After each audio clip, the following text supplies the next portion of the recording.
Hey everyone, welcome to Lunch with Naturopaths. It's been a few weeks, but we've been busy, haven't we? We have actually been very busy, yeah. All good. We were just having a casual conversation at lunch about the ever-present menopause or post-menopause as it's now called. And Kathy was asking us lots of questions, so we thought we would just include you in the conversation because the landscape is changing a lot at the moment. So what are your thoughts if somebody presents to you with menopausal symptoms? Yeah, look, I think it's really important to take a proper case history, right? Like you really got to get to know that particular person because it's not a one size fits all for MHT, right? So you've got to start with the basics. Like, how well are you digesting? Are you eating properly? Are you sleeping properly? It's a huge one. What are your cortisol levels doing? But in the scope of things, I think there's a space for having, bioidentical hormones, right? Yeah. And the space for naturopaths to work together to get you back on your health. Have you noticed that? Yeah, absolutely. Yeah. And I think the trend, I think the GLP-1s have really brought this to the fore, is that the modality is emerging a lot now.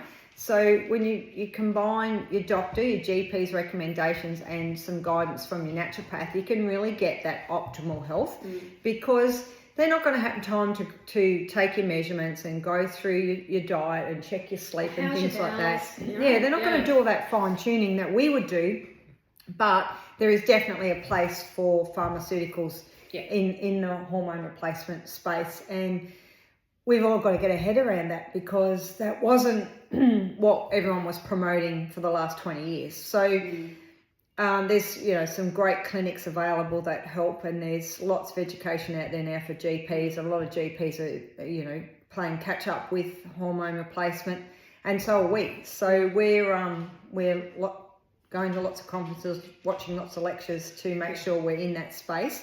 Yeah. But there'll always be people that don't want to do a pharmaceutical, and that's where natural medicine can be amazing. And certainly what I learned about the soy isoflavones naturally lifting estrogen and being very, very safe. Yeah. So that's a good alternative. Yeah. And they also talked about the ubiquinol as well. So ubiquinol is the activated form of CoQ10. And what they were talking about was more like ovarian mitochondrial function, so energy and trying to kind of push out menopause a little bit longer. Yes. Because we know if you do have that earlier menopause, your life expectancy actually comes reduces, down, right? Yeah. So trying to push it out as much as we can and to minimize the symptoms. Like I've had great success just by diet alone in reducing things like fatigue and hot flushes, just on its own through diet. And the rest just kind of corrected itself. But yeah. And a lot changes post-menopause, like our microbiome changes, our metabolism changes, our sleep changes. So all those things that you might have got away with in your lifestyle, it'll catch up with you post-menopause. Yeah. And one, I think that, don't shoot the messenger, but alcohol consumption. You might have been able to have a bottle of wine Friday and Saturday nights in your 20s and your 30s, but you won't get away with that in your 40s and your 50s. And if you continue to do that, you'll suffer the health consequences and the low energy and the weight gain and the central obesity and the brain fog and all of that. So sometimes a check-in with someone like Sandy and myself is to just let's face reality. Yeah. This is where you are, and this is what that looks like, because it can be absolutely amazing. Like, Sandy's training for a comp, and I'm about to go on another holiday, so that's always good. So you can have health, vitality, energy, good sleep. All those things can happen, but there's a really good saying: if you want something to change, you have to change something. So I've had sometimes people see me for 6 months before they actually face the alcohol problem. And I'm not saying that their drinking is a problem, but the alcohol is a problem for their life. Yeah. So that's one example. Yeah. And like I say, the easy things, flax seeds, rosemary. Yep. They're great for menopause. So there's dietary change. Prunes, great for your bowels, they're great for your bone density. So lots of things we can do. Chia seeds. Yeah. Right? Yep, they're all food as medicine. Well, they used to make, I still remember this when I got taught it back in the day with college, they used to make moist muffins and they used the flax seeds and because of the oils that are in them, it gives you, moist muffins. Moisture everywhere. So moist muffins, they're on the menu. Yeah. And just your general supplementation changes and everything changes. But you know, I changed the omega-3 that I use in women once they're postmenopausal, because I go for the sea buckthorn oil because it does help lube vaginas, as well as all those other benefits of omega-3. So that's a change that I'll make.